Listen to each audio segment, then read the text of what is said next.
안녕하세요. 멘토 신범철입니다. 오늘 알아볼 기업은 대한유화고요. 대한유화에 관련된 이슈는 어떤 것들이 있는지 한번 같이 살펴보도록 하겠습니다. 대한유화는 이제 범용 석유화학 제품을 만들고 있는 기업으로서 최근 중국의 공격적인 증설로 인해서 큰 피해를 입은 기업 중에 하나다라는 거죠. 그리고 최근에 중국 쪽에서는 테무와 알리익스프레스의 호재로 인해서 범용화학 제품인 폴리에틸렌과 폴리프로필렌에 대한 수요가 증가하고 있지만은 이 부분도 중국이 꽉 잡고 있기 때문에 대한유화가 이 부분에서 큰 수혜를 받기 어려울 수가 있다라는 겁니다.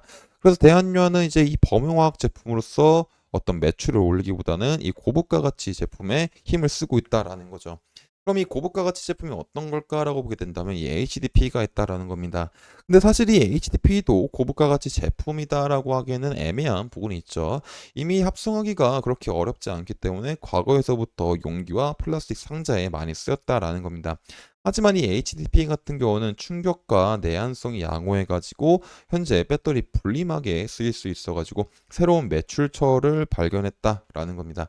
하지만 아무리 이 HDP가 이 배터리 분리막에 쓰일 수 있어도 전방 산업인 전기차가 풀리지 않게 된다면은 배터리 소유가 감소할 수밖에 없고 이 감소로 해서 대한유화가 이 HDP를 통해서 많은 매출을 못 올릴 수가 있다라는 겁니다. 그래서 현재 이 HDP가 쓰일 수 있는 전방 산업인 전기차 시장이 어떤지 한번 간단히 살펴보도록 하겠습니다. 일단 이제 이 전기차를 많이 소비하는 유럽 지역주를 보게 된다면은 이제 이 2월 달에 대한 결과가 나오기 전까지는 약 전년비 15% 정도 성장하지 않을까라고 했었지만은 이제 실제로 결과가 나온 거 보니까는 전년비 약 11% 정도밖에 성장하지 못했다라는 겁니다.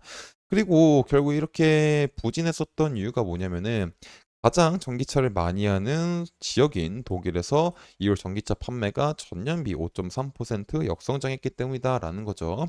근데 독일과 다르게 프랑스 시장은 약 25% 정도 상승했습니다. 프랑스 같은 경우는 왜 상승했냐면은 이 전기차에 대한 소비 심리가 높아져서가 아니라 이 보조금 특수성 일회성 수요 증가 효과다라고 보시면 될 것 같습니다. 그리고 이제 프랑스 같은 경우는 이제 3월 15일부터 이제 프랑스에 대한 전기차 보조금이 대폭 축소가 될 예정이기 때문에 이제 3월 달 같은 경우는 프랑스도 이 전기차에 대한 판매가 그렇게 좋지 않을 수 있다라는 겁니다.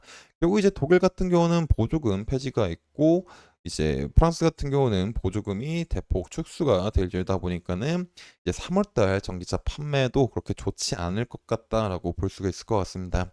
그래서 따라서 이제 상반기까지는 유럽 전기차 판매 성장은 조금 부진할 것 같다라고 볼 수가 있겠죠. 결국에 이제 이 전기차 시장에서 큰 힘을 가지고 있는 유럽 쪽에 대한 전기차 판매가 점점 줄어들다 보니까는 이제 HTB를 통해 가지고 이런 배터리 분리막으로서 매출을 내고 있는 대한유화도 큰 수혜를 받지 못할 수가 있다라는 겁니다.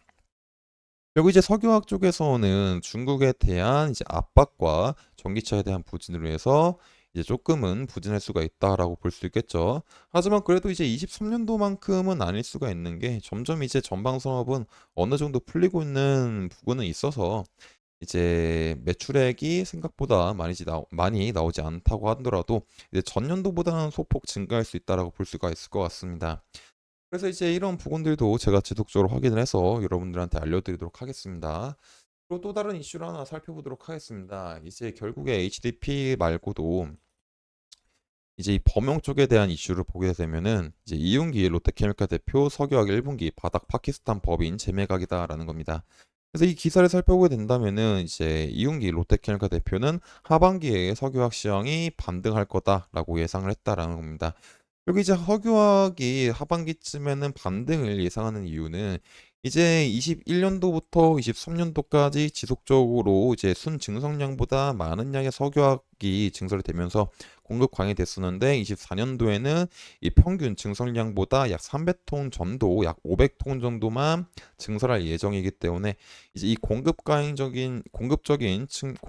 측면이 살짝 조금 풀리면서 이제 하반기에는 적정 수준으로 돌아갈 거다라는 예상 때문에 이제 하반기에는 조금 반등하지 않을까라고 봤다고 보시면 될 것 같습니다.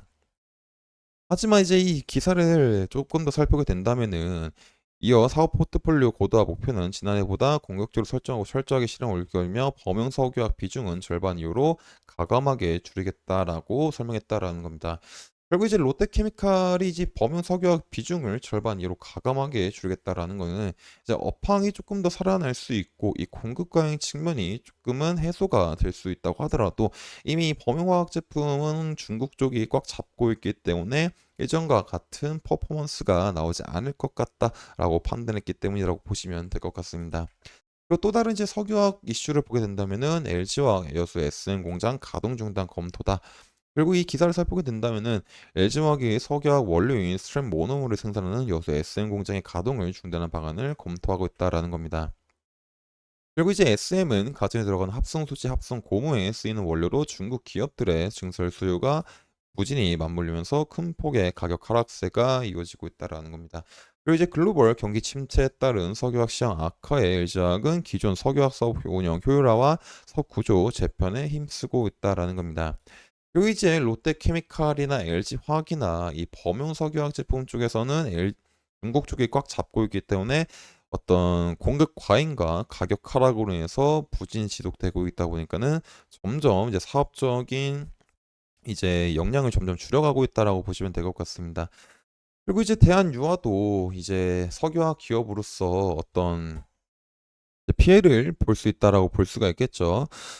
그래서 이제 앞서 말했듯이 석유화 업황이 이제 어느 정도는 나아질 수는 있겠으나 이제 범용 석유화학 제품 쪽에서는 이 중국산 공급 때문에 이제 전과 같은 이제 퍼포먼스를 내지 못할 수가 있다라고 보시면 될 것 같습니다. 그래서 이런 부분들은 지속적으로 확인을 해서 제가 여러분들한테 알려드릴 예정이다 보니까 대한유화에 관심 있으신 분들은 영상을 시청해 주시면 감사하겠습니다. 일단 이제 대한유화에 대한 차트를 보도록 하겠습니다. 일단 오늘 장중에 이제 시가 13만 2,400원에서부터 고가 14만 원까지 상승했다라는 거죠. 그리고 제가 지속적으로 말했었던 거는 얘가 이제 반등이 온다고 하더라도 이제 이 14만 원 부근은 이제 하락하는 60평선과 이 매물대가 많다 보니까는 소폭 눌릴 수가 있다라고 이제 했었죠. 그리고 오늘 그게 나왔다라고 보시면 될 것 같습니다. 그래서 지금 당장 대한유화는 투자 자체가 하락이기 때문에 이런 급상승을 생각하기에는 조금 어렵다라는 거겠죠. 근데 지금 당장은 이제 관망을 하면서 얘가 이 부분에서 바닥을 잘 만드는지를 지켜보는 게 좋을 것 같습니다. 그리고 이 바닥을 만드는 과정에서 이제 14만 원 부근을 돌파하는 양봉이 나오고 지속적으로 저항을 받았던 그리고 지속적으로 저항을 받았던 이 부분에서 잘 지지가 나오는지 보고 추가적인 반등이 나올지 생각해봐도 늦지 않다. 그리고 추가적인 반등이 나온다고 하더라도 이 15만 원 부분들은 또한 매물대가 강한 부분이기 때문에 여기서 소폭 눌릴 수 있어서 이제 매수 관점을 그렇게 길게 보는 시나리오보다는 약간 짧은 반등 부분으로 생각해보면 좋은 시나리오지 않을까 싶습니다. 반대로 이제 하락 시나리오는 이제 13만 원 부분이 이탈하고 최종적으로 12만 원 부분이 이탈하게 된다면 어느 정도 하방에 대한 리스크는 감수를 하셔야 될 것 같습니다. 그래서 이런 부분들도 제가 지속적으로 확인을 해서 여러분들한테 알려드릴 테니까 대한여에 관심 있으신 분들은 제 영상을 시청해 주시면 감사하겠습니다. 이상 대한 멘토 신범철이었습니다.